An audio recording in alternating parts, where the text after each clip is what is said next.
Hey everybody, and welcome to another Cricut Craft tutorial. Before we get started, be sure to check out my website. You can sign up for my free newsletter, check out a bunch of free SVGs that I have over there, and check out my shop.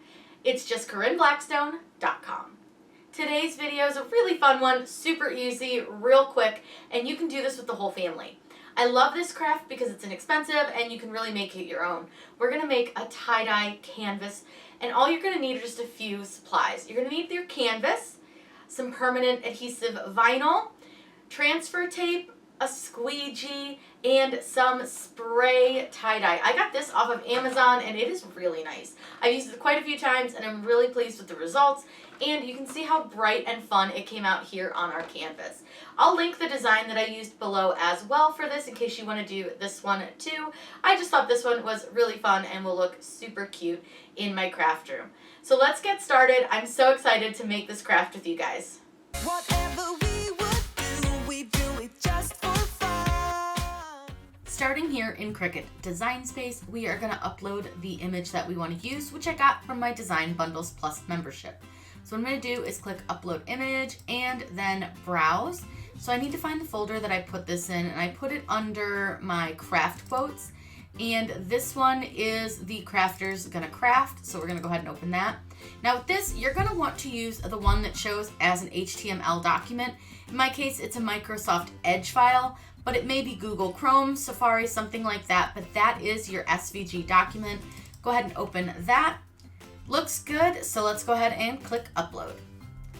We are going to insert our image into our canvas, so select the image and click Insert Images. This is such a fun little quote, so it's going to be really cute on the canvas that we are going to do. So the first thing I want to do is I'm going to make a little template for the canvas that we're going to use, just so we can kind of size this and make sure we have it the way we want it.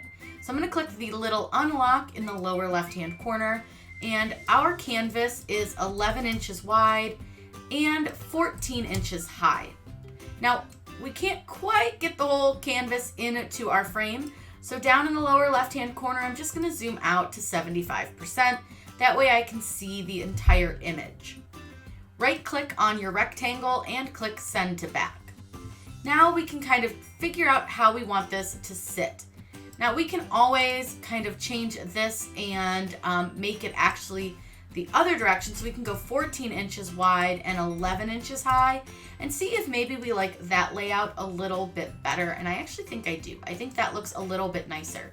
Now we do want some space because we're going to make this fun faux tie-dye look to it, but we're going to go ahead and do it like this. I think that's pretty good size-wise for what we want to do. Now we can go ahead and just delete this rectangle. We don't need it. This is the only part that we need. And we're going to make this part just on a permanent vinyl. I'm going to use black permanent vinyl so that it stands out really well. And we're going to put this onto our canvas, and then we're going to tie-dye it. It's going to be a really fun thing that you can do, and it's super easy. All we have to do is click Make It. We don't need to mirror this or anything like that because we are just using a permanent adhesive vinyl. I'm using my Maker 3 to cut this, and I'm going to cut this on StarCraft HD. So I'm going to go ahead and do the on matte cutting and click Done. StarCraft HD is just cut on the regular vinyl setting. You don't need to do anything real special to it to make it work, so don't worry, it's super simple to do. What we're going to do is click Continue. We will get this cut out. I'll show you guys how to load the machine. When putting permanent adhesive on vinyl on your mat, you want to make sure that it is face up, so vinyl side up, and we're just going to load this into the Maker 3. And what it's going to do is it will pull the mat all the way in, and I believe that's actually reading how long your mat is. There's a little reader right there just to make sure you have enough material. Then what it's going to do is it is going to ask us to press the go button once it's ready and it knows that it has the right amount. Then it will take the tool over here, it'll check to make sure you have the right tool installed, and then it will begin cutting. This is going to take up pretty much the entire sheet, so we'll probably just go ahead and weave this right on the mat. So I'm going to let this cut out, and then we can get it onto our canvas.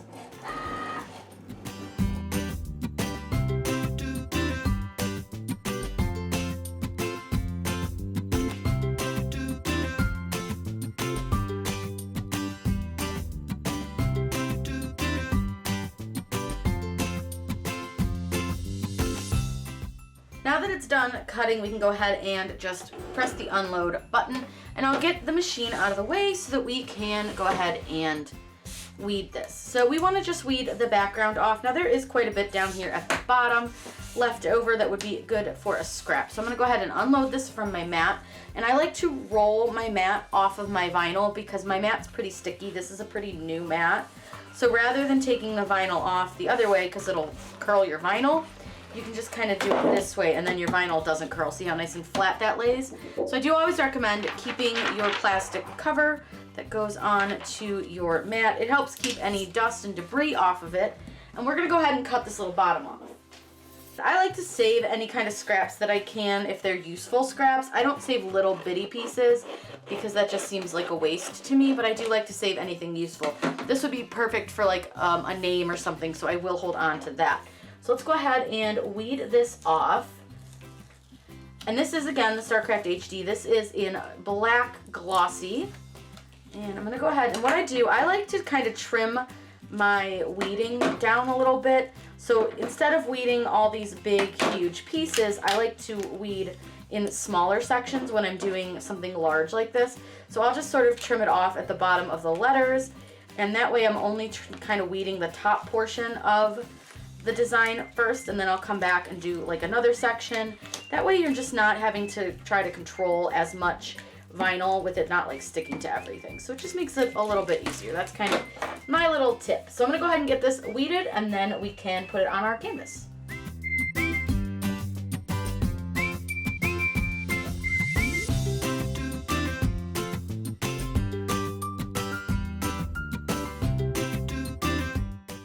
Once you have this all weeded out, we can get some transfer tape. And this is medium tack from 143 Vinyl. So what I'm gonna do, because I'm putting this on to a canvas, I'm gonna unroll this a bit. And I'm gonna go ahead and cut this off. Now this is probably quite a bit bigger than I need, but that's okay.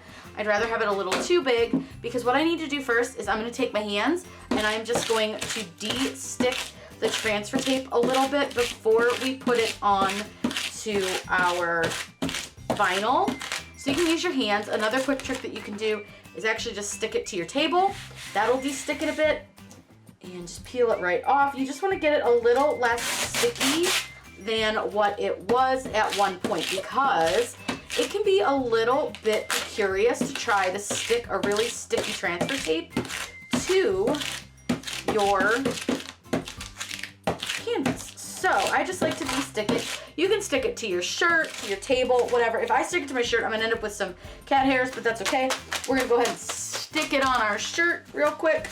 And that should get it pretty de-sticky, but you'll see I have fibers now. I have little pieces of hair, but that's okay. I'm not worried about them. They're not gonna stick to the design.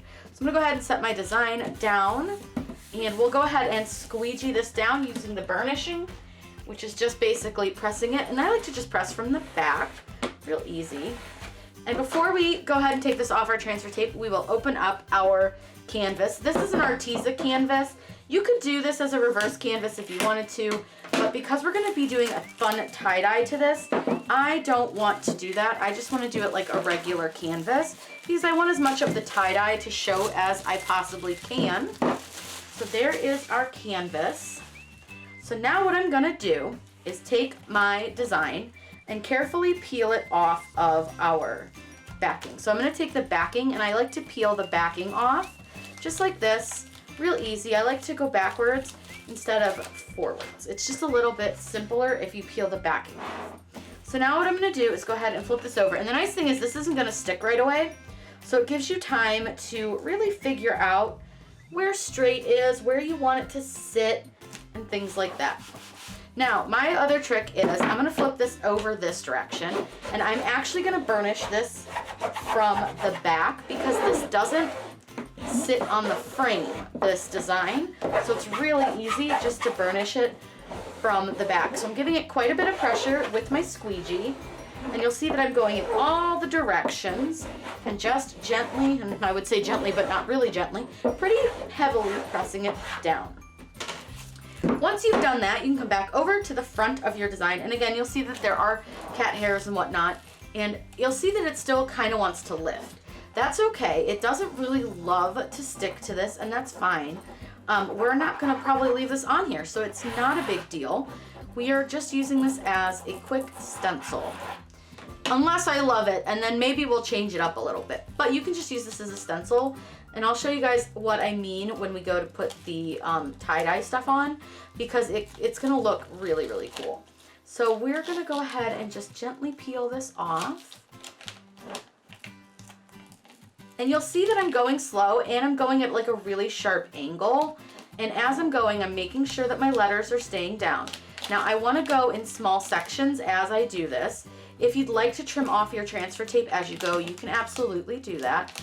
But as you'll see, I kind of roll the letter off, and if it's not sticking very well to the canvas, what you can do, you can use your squeegee to help a little bit, you can use your fingers to help, but then I'm just gonna pull straight down. Now, if you've got little bits that don't wanna stick, you can kind of just use your fingers and help them stay. Once you've got the majority of the letter, you can pretty much just pull and it'll stay just fine. But now we need to go ahead and do our next set of letters. So again, I'm gonna go at an angle, and I'm just gonna make sure that everything stays stuck down. I'm watching here where my little glue gun is, and then you can see the T here is lifting. Do you see that, how it wants to come up? That's okay, no big deal. All we're gonna do is roll the transfer tape off and use our finger to help hold that letter down.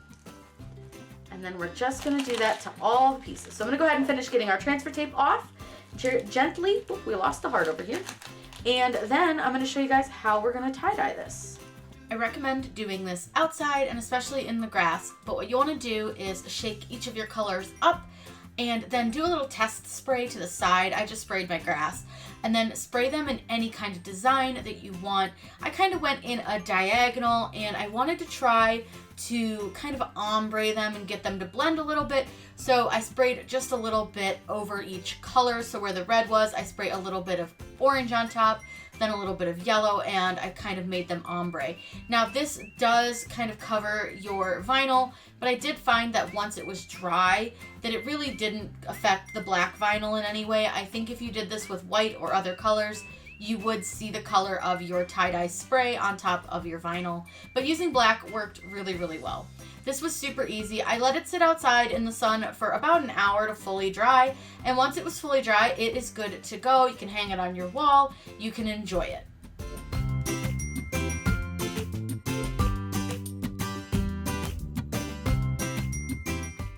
Here it is, all finished. It came out so cute. It was really easy to do this with the spray tie-dye. Worked great, and you can see the colors really blended really, really nicely.